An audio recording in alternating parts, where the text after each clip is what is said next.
इसको हम कब यूज करेंगे? तो अब बाज़ वक़्त ऐसा होता है कि हम अपने टास्क को जो है सीक्वेंस ऑफ सब टास्क में तोड़ लेते हैं कि यानी पहले हम एक टास्क जो है परफॉर्म करते हैं, उसके बाद हम दूसरा सब टास्क जो है वो परफॉर्म करते हैं। इस तरीके से हम अपने टास्क को डिफरेंट छोटे-छोटे सब टास्क में तोड़ लेते हैं और जब हम इन टास्क को एक सीक्वेंस में वन आफ्टर अनदर परफॉर्म करते हैं, तो इस तरीके से हमारा जो कंप्लीट टास्क है वो मुकम्मल हो जाता है। ठीक है? तो ये आपके पास सिचुएशन है जहाँ पे आप मल्टीप्लिकेशन रूल जो है वो आप यूज़ करते हैं। यानी मल्टीप्लिकेशन रूल में आप क्या करते हैं, आप जो अपना कंप्लीट टास्क होता है उसको आप सब डिवाइड कर देते हैं इनटू ए सीक्वेंस ऑफ सब टास्क। तो फिर उन सब टास्क को अब वन आफ्टर अनदर परफॉर्म करके अपने पूरे टास्क को कंप्लीट करते हैं। तो जब भी ऐसा हो कि आप एक काम इस तरह मुकम्मल कर रहे हो कि उसमें आप कुछ सब टास्क हैं और उनको आप बारी-बारी मुकम्मल कर रहे हैं। पहले आप एक सब टास्क मुकम्मल कर रहे हो, फिर उसके बाद दूसरा, फिर उसके बाद तीसरा। तो यानी आपके जो कंप्लीट जो आपका काम है वो सीक्वेंस ऑफ सब टास्क की मदद से परफॉर्म किया जा रहा हो। तो ये जब आपके पास सिचुएशन हो व्हेन ए टास्क इज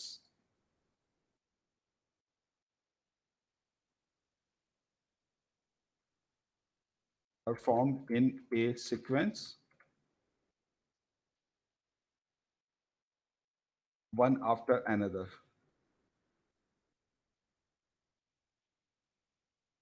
ठीक है, तो अब जैसे फर्ज करें जो पहला आपके पास जो टास्क है, लेट्स से ये इसको आप परफॉर्म करते हैं और इसको परफॉर्म करने के जो टोटल नंबर ऑफ वेज हैं वो आपके पास n1 है। जो दूसरा टास्क सब टास्क है उसको परफॉर्म करने के जो आपके पास तरीके हैं वो n2 है और जो तीसरा सब टास्क है उसको परफॉर्म करने के तरीके n3 हैं। तो ये जो टोटल जो टास्क होगा इसको परफॉर्म करने के तरीके जो होंगे इन तमाम सब टास्क के नंबर ऑफ वेज को मल्टीप्लाई कर लेंगे, इसलिए हम कहते हैं मल्टीप्लिकेशन रूल। तो जो टोटल टास्क है can be performed into n1 into n2 into n3 ways. ठीक है, तो ये है आपके पास मल्टीप्लिकेशन रूल कि अगर कोई टास्क सीक्वेंस ऑफ सब टास्क में डिवाइड किया जा सकता हो जो वन आफ्टर अनदर परफॉर्म करके हम उस पूरे टास्क को कंप्लीट कर रहे हो, तो हर सब टास्क को मुकम्मल करने के तरीके हम मालूम कर लेंगे कि वो कितने तरीकों से परफॉर्म किया जा सकता है। फिर उन सब तरीकों को मल्टीप्लाई करके जो टोटल टास्क है वो कितने तरीकों से परफॉर्म किया जा सकता है उसको हम मालूम कर लेंगे। ठीक है ना? तो इसको हम कहते हैं मल्टीप्लिकेशन रूल। तो देखिए इसमें सर ये इसकी कोई एग्जांपल दे दें हाँ, प्लीज। अभी मैं देता हूँ आपको। पहले आप इसकी स्ट्रक्चर समझ आप देखें। जो एडिशन रूल है उसकी स्ट्रक्चर क्या होती है? उसकी स्ट्रक्चर ये होती है कि आप जो एक टास्क मुकम्मल करते हैं ना, तो उसके दो डिफरेंट पाथ होते हैं, वो म्यूचुअली एक्सक्लूसिव है, इधर दिस और दैट। तो जब ये सिचुएशन हो जिसमें आपके पास दो डिफरेंट पाथ हों, जिनमें से कोई एक ही पाथ आप एक वक्त में परफॉर्म कर सकते हैं, जो फिर टोटल नंबर ऑफ वेज निकालने के लिए आप क्या करते हैं, जैसे अगर ये पाथ n1 तरीकों से आप परफॉर्म कर सकते हैं और ये पाथ n2 तरीकों से, तो जो टोटल नंबर ऑफ वेज हैं उसमें हम इन्हें ऐड करते हैं। म्यूचुअली एक्सक्लूसिव इवेंट्स में हम एडिशन यूज कर रहे हैं। तो जो टोटल नंबर ऑफ वेज हैं आपके पास, it can be calculated by adding them। जैसे ये मैंने एग्जांपल दी थी कि अब ए पर आपके पास जो चॉइस है वो 3 पिकनिक स्पॉट्स की थी, ये n1 था आपके पास। ठीक है, और ये n2 था 5। तो फिर ये क्योंकि म्यूचुअली एक्सक्लूसिव आपके पास इवेंट्स थे, तो जो टोटल नंबर ऑफ चॉइसेस हैं वो मालूम करने के लिए हमने इनको ऐड कर दिया। ठीक है, एडिशन रूल यूज किया। मल्टीप्लिकेशन रूल में डिफरेंट स्ट्रक्चर है कि इसमें एक टास्क डिफरेंट सब टास्क की सीक्वेंस में डिवाइड होता है। अब जैसे फॉर एग्जांपल, अब जैसे एग्जांपल हम लेते हैं कि फर्ज करें कि you have 5 shirts and let's say 3 pants and 7 pairs of shoes।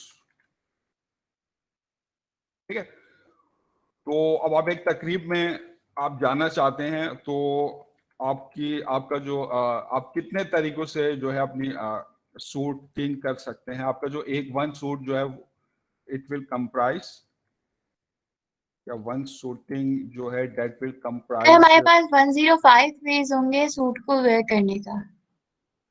एक मिनट, वन शर्ट है आपके पास और प्लस 1 पैंट और प्लस 1 पेयर ऑफ शू, ये आपकी जो है कंप्लीट शूटिंग होगी। तो in how many ways you can choose 1 suit?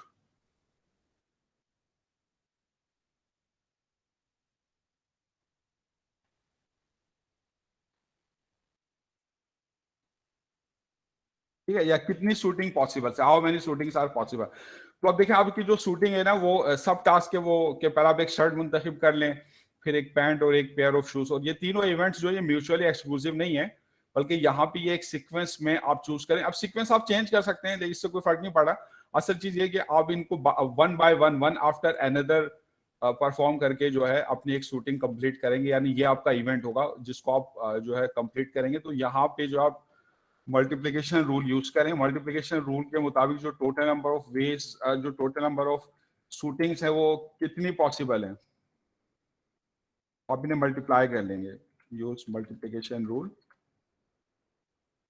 तो हम आमतौर पे मल्टीप्लिकेशन रूल दिखाने के लिए जैसे हम ये बॉक्सेस बना देते हैं अपने डिफरेंट चॉइसेस के लिए ना, और फिर हम ये बताते हैं कि हर हर सब टास्क के लिए हम एक बॉक्स बना देते हैं, और फिर हम बताते हैं हर सब टास्क कितने तरीके से मुकम्मल होगा। जैसे पहले आपके पास है, लेट्स से कि पहले आप चूज करते हैं शर्ट, ठीक है, फिर उसके बाद आप चूज करते हैं पैंट, फिर उसके बाद आप चूज करते हैं पेयर ऑफ शूज। तो अब आपके पास हर एक के लिए जो है वो कितनी चॉइसेस है, आपके पास कितनी शर्ट्स हैं? 5। तो आप कोई भी एक शर्ट पहन सकते हैं, तो आप 5 शर्ट्स में से कोई भी एक शर्ट यूज कर सकते हैं। तो आपके पास किसी भी एक शर्ट को चूज करने की 5 चॉइसेस हैं। 5 का मतलब ये नहीं कि आप 5 शर्ट चूज कर रहे हैं, ये चॉइसेस बता रहे हैं कि कितनी चॉइसेस हैं आपके पास, या कितने तरीकों से आप एक शर्ट मुंतखब कर सकते हैं। तो आपके पास जो नंबर ऑफ शर्ट्स हैं उन की चॉइसेस कितनी है? 5 शर्ट्स, 5 चॉइसेस है, क्योंकि यू हैव 5 शर्ट्स तो you can choose any one of them. ये नंबर ऑफ चॉइसेस हैं फॉर शर्ट्स, ठीक है, ये number of choices for pant. अब आपके पास 3 पैंट्स में से कोई भी आप कोई भी एक पैंट चूज कर सकते हैं। तो आपके पास जो पैंट्स की चॉइसेस है वो 3 है। आपके पास 7 पेयर ऑफ शूज है, उनमें से कोई भी एक पेयर ऑफ शू आप चूज कर सकते हैं। तो आपके पास जो शूज की चॉइसेस है 7 है। तो all together you have how many choices? 5 into 3 into 7, तो कितने चॉइसेस हो गए आपके पास? 105। तो यू हैव डिफरेंट 105 choices या 105 different suits are possible, ठीक है। तो ये समझ में आया कि मल्टीप्लिकेशन रूल हम किस तरह यूज कर रहे हैं। तो अब जैसे फर्स्ट करें कि आप जो है आपके पास ये एक और एग्जांपल हम लेते हैं इसकी। फर्स्ट करें आपको ये नंबर दिए हुए हैं 2, 5, 3, 7, 8, ये 5 नंबर्स हैं। अब आपने जो है इन 5 नंबर्स को लेकर आपने 3 डिजिट्स के नंबर्स बनाने हैं।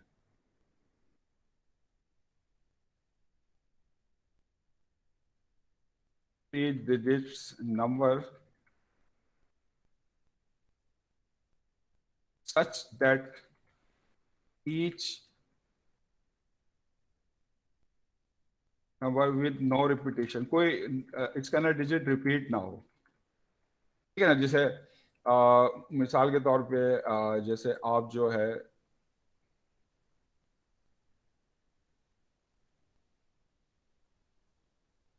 सर हम इन सबको मल्टीप्लाई कर देंगे बिकॉज ये सारे सीक्वेंस के साथ होंगे। नहीं मल्टीप्लाई नहीं करेंगे, अभी देख लें इसमें जो है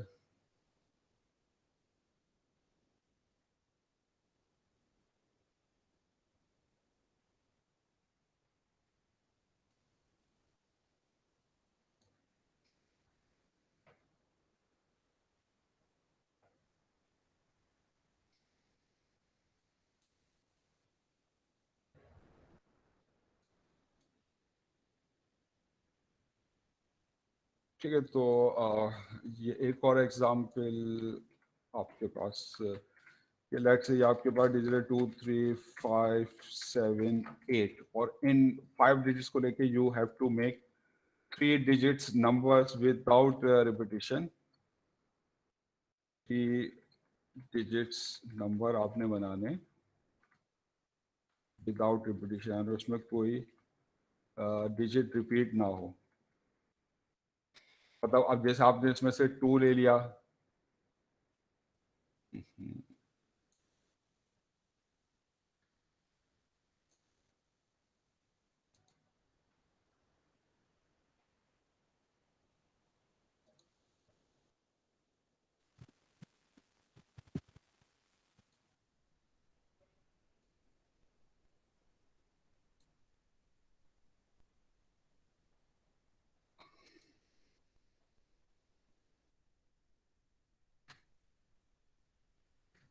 2 3 4 5 8 और you have to make 3 digits numbers।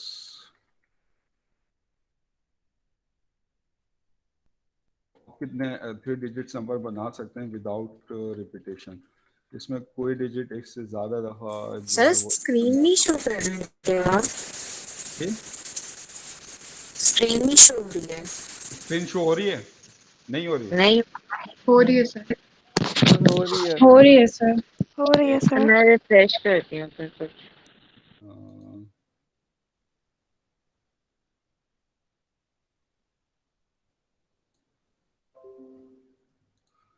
तो जैसे आप ये 2 लेते हैं, 3 लेते हैं और दोबारा आप 2 ले लेते हैं ना, तो ये अलाउड नहीं है, इसमें 2 रिपीट हो रहा है ना। सारे डिजिट्स डिफरेंट होने चाहिए। जैसे आपने 3 ले लिया, इसमें से फिर आपने 5 ले लिया और फिर 4 ले लिया, तो एक ये बन गया। इससे आप डिजिट्स चेंज कर करके 3 डिजिट्स के विदाउट रिपीटेशन कितने नंबर्स जो है वो आप बना सकते हैं।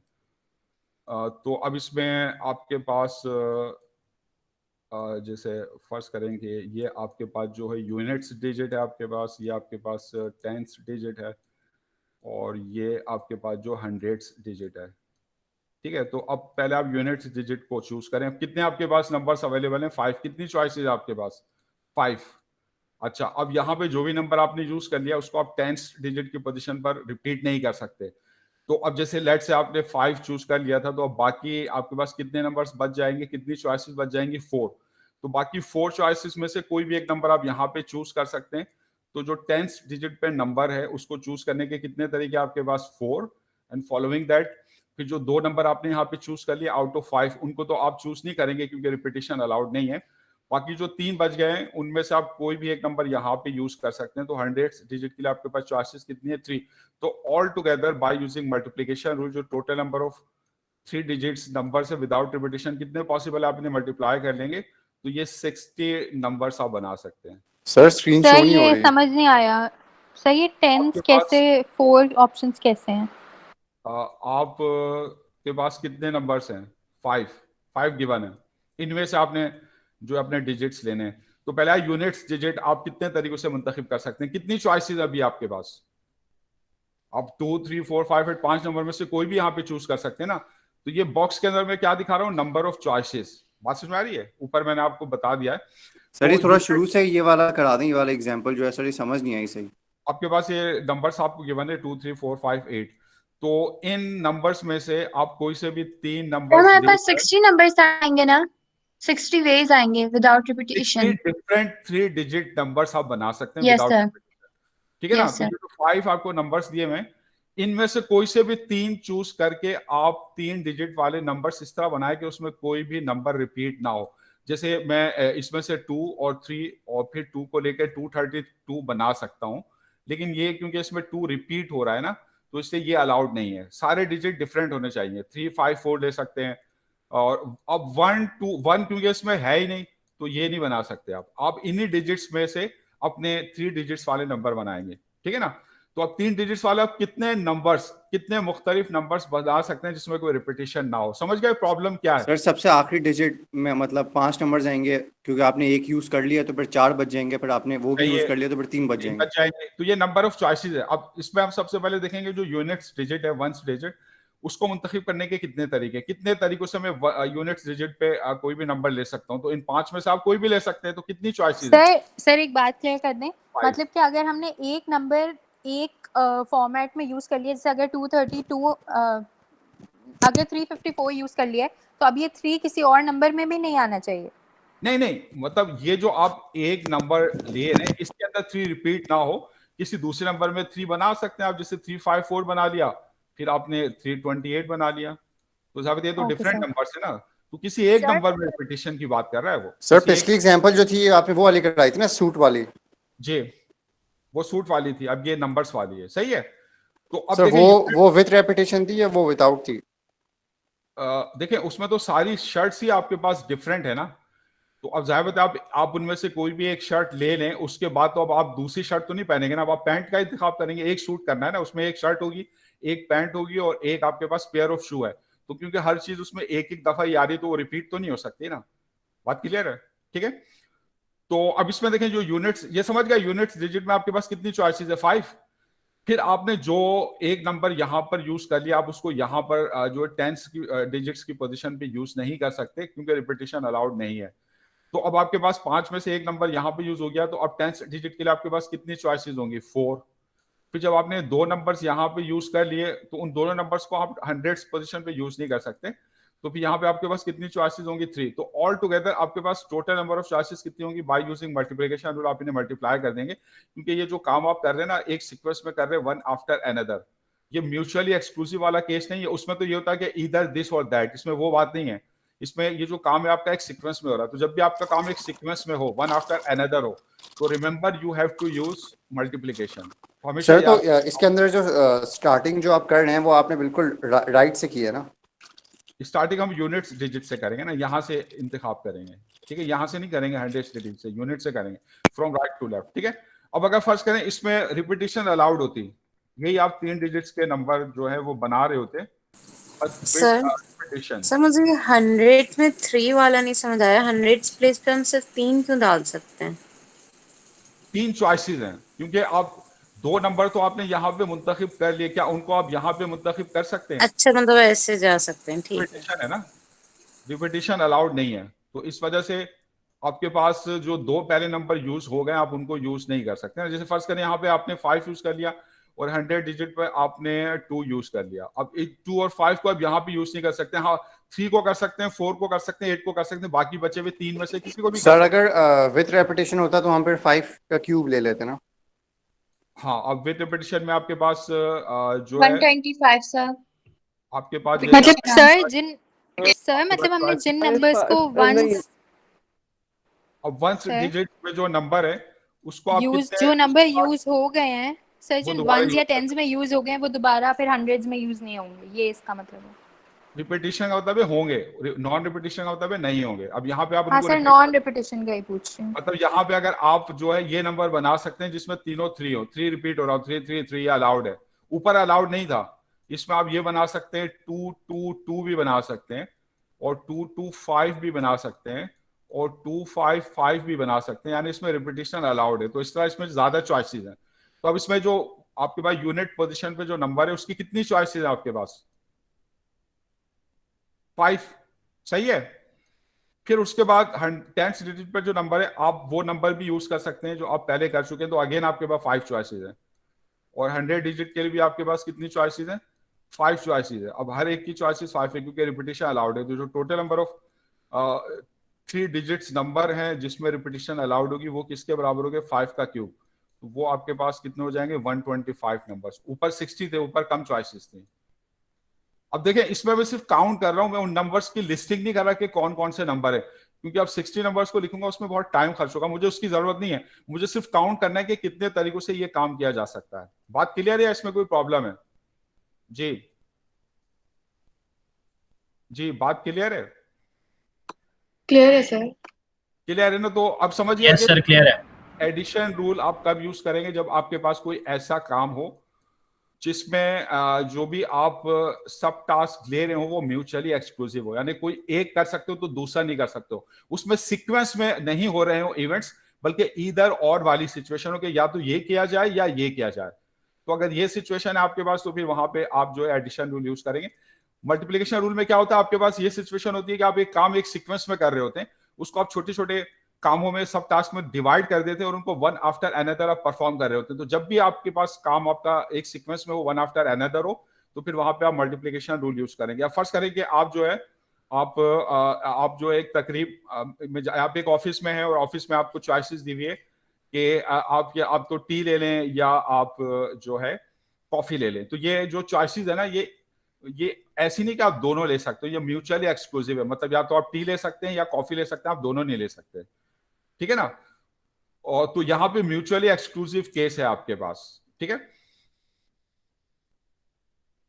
तो अब जैसे अब एक एग्जाम्पल चले मैं आपको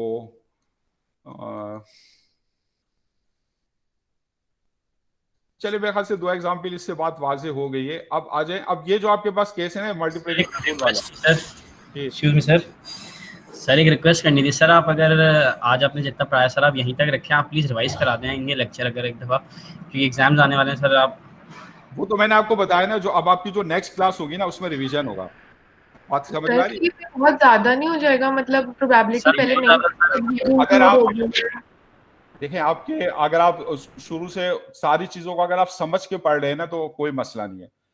अगर वो तो कर रहे हैं पर फिर भी ये बहुत ज्यादा नहीं हो गया? बहुत ज्यादा नहीं है, सही है, बल्कि मैंने तो कम पढ़ाया है, ठीक है ना। तो ये सही है। देखें इसमें वो नहीं करें आप, अगर आप एक्सक्यूजेस तलाश करें ना तो आपकी जो साइकोलॉजी है ना उसी हिसाब से हो जाएगी। अगर आप सर एक्सक्यूजेस नहीं सर, वो असल में सर पेपर्स आने वाले, हमने कहा रिवीजन अगर हो जाएगी ना सर तो उसकी वजह से अच्छा हो जाएगी। अब नेक्स्ट क्लास में मैं आपको रिवाइज ही करवाऊंगा, आपकी जो भी प्रॉब्लम्स है ना नेक्स्ट क्लास में आप मुझे बताएं सर नेक्स्ट क्लास से आप स्टार्ट शुरू से ही, मतलब जितने भी फार्मूलाज है ना, क्योंकि फार्मूलाज भी इतने ज्यादा हो गए हैं सर, तो आप मैं आपको समझा दूंगा। फार्मूला शीट आपको एग्जाम में मिलेगी, ठीक है ना। फार्मूले का मसला नहीं है, असल ये कि आपको कॉन्सेप्ट आपके क्लियर होने चाहिए। अगर आपके कॉन्सेप्ट क्लियर हैं तो फिर आप फार्मूले यूज कर लेंगे, उसमें फिर कोई प्रॉब्लम नहीं होती। लेकिन अगर आप सर एक और बात सर, फार्मूला शीट जो आप एग्जाम में देंगे वो हमें यहाँ पे अवेलेबल है, जो हम देख लें वो फार्मूला सर एक बार, मतलब कि टक शॉप से अगर मैं फार्मूलाज ले लूँ, फार्मूला शीट ले लूँ तो सेम फार्मूलाज ही अवेलेबल होंगे? मैं आपको खुद शीट दूंगा ना एग्जाम सर। आप वो शीट एग्जाम से पहले प्लीज अगर आप पीडीएफ के तौर पे भेज भी दें अगर। हाँ सर, एक पीडीएफ एलएमएस पे अपलोड कर दीजिएगा। नहीं है, मैं आपको फार्मूलों की शीट भेज दूंगा। जी sir, thank you very much. Exam में आपको फार्मूला शीट मिलेगी। तो चलिए अब इसको हम यहीं तक रखते हैं। अब इसमें मुझे बताएं कि ये समझ गए आप? Yes sir. तो अब इसमें देखें, अब इसमें ये जो है ना मैंने प्रोबेबिलिटी स्टार्ट कर दी है चैप्टर नंबर 4। सर जी सर, तो हम अभी अपना जितना रिपीट करें इस वीक से पहले चैप्टर नंबर 4 तक करें ना? चैप्टर नंबर 1, 2, 3, 12 और 4 यहाँ तक। अब यहाँ तक जो पढ़ाया है आपको अभी हमने समझे कि इसमें अभी प्रोबेबिलिटी पे तो हम पहुंचे ही नहीं है, बस अभी यस सर, ये तो सिर्फ उसकी मेथोडोलॉजी चल रही है। हम मल्टीप्लिकेशन रूल तक पहुंचे हैं। तो अभी प्रोबेबिलिटी फिर आपके एग्जाम के बाद ही आ जाएगी। समझ में आ रही बात? Okay sir, okay sir. लेकिन ये यहाँ तक है, ये मल्टीप्लिकेशन रूल तक ये जो आपने पढ़ लिया है ना, एक्सपेरिमेंट, सैंपल स्पेस निकालना, उसे काउंट और उसे ये एडिटिव रूल यूज करना, मल्टीप्लिकेशन रूल यूज करना, तो ये आपको आना चाहिए। मतलब यहाँ तक सब शामिल होगा आपके एग्जाम में। Okay sir, yes sir. तो अब इसमें बताएं, मुझे कुछ पूछना आप लोगों ने? जी कुछ पूछना है? सर ये मल्टीप्लिकेशन रूल में और किस टाइप के क्वेश्चंस आ सकते हैं? इस टाइप को देखिए, मैंने आपको बताया कि जो आपको मैं क्लास में करवाता हूँ, यहाँ पे जो आपको एक्सरसाइजेज में मैंने आपको करवाए हैं, जो बुक से मैंने आपको एक्सरसाइजेज करवाए हैं, और अब असाइनमेंट को देखें, असाइनमेंट में जिस तरह के क्वेश्चन थे, क्विज में जिस तरह के क्वेश्चन थे, तो इसी टाइप के होंगे। कोई ऐसा नहीं होगा कि आपको ऐसी चीज दी जाए जो आपने पढ़ी ना हो। सब चीजें आपने पढ़ी हुई होंगी, आपने उनको यूज करना आना चाहिए। आपके कॉन्सेप्ट अगर क्लियर होंगे ना तो आप उनको यूज कर लेंगे, ठीक है ना। तो असल चीज है आपके पास स्किल होनी चाहिए। अब जैसे आपके पास टूल्स होते हैं ना, टूल्स का अगर आपको इस्तेमाल आता है तो उनको इस्तेमाल करके आप उन टूल्स की मदद से किसी भी किस्म की मशीन को आप जो है वो खोल सकते हैं। तो किसी मशीन को खोलने के लिए कुछ लिमिटेड फाइनाइट टूल्स ही होते हैं। अगर उनका इस्तेमाल आपको आता है, पाना इस तरह इस्तेमाल होगा, स्क्रू ड्राइवर इस्तेमाल होगा, तो आप कोई भी मशीन खोल सकते हैं। तो असल चीज है उन टूल्स का इस्तेमाल आना। असल चीज अगर उन टूल्स का आपको इस्तेमाल आता है तो आप कोई भी टाइप की मशीन हो आप फिगर आउट करके आप उन टूल्स की मदद से, उन टूल्स के कॉम्बिनेशन से उस मशीन को खोल लेंगे, ठीक है ना। तो असल चीज आपने ये सीखना है कि जो टूल्स है उन्हें आपने किस तरह यूज करना है, ये आपकी अंडरस्टैंडिंग है, ठीक है ना। अब कोई भी क्वेश्चन किसी भी टाइप का हो सकता है, क्वेश्चन के ऊपर मसला नहीं, असल मसला है कि उस क्वेश्चन को सॉल्व करने की टेक्निक्स आपको आती हैं, उनके अंदर जो टूल्स इस्तेमाल होते हैं वो क्या आप फिगर आउट कर सकते हैं, उन्हें यूज कर सकते हैं। तो आपने इस पे कंसंट्रेट करना। अगर आप इस पे कंसंट्रेट करेंगे ना तो आपकी लर्निंग होगी।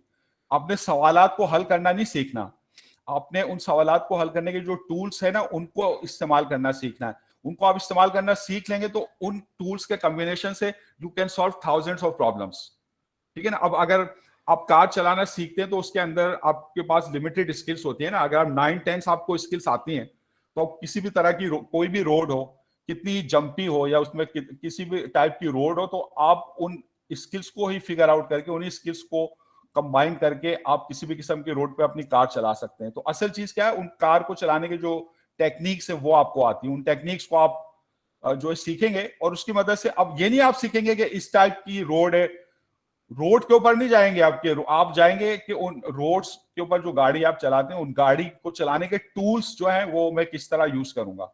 अब किसी भी तरह का रोड आ सकता है, डिफरेंट टाइप्स के आ सकते हैं, वो टूल्स जो है अगर आपने सीखे हुए तो आप किसी भी टाइप के रोड के ऊपर अपनी कार को जो है वो ड्राइव कर लेंगे।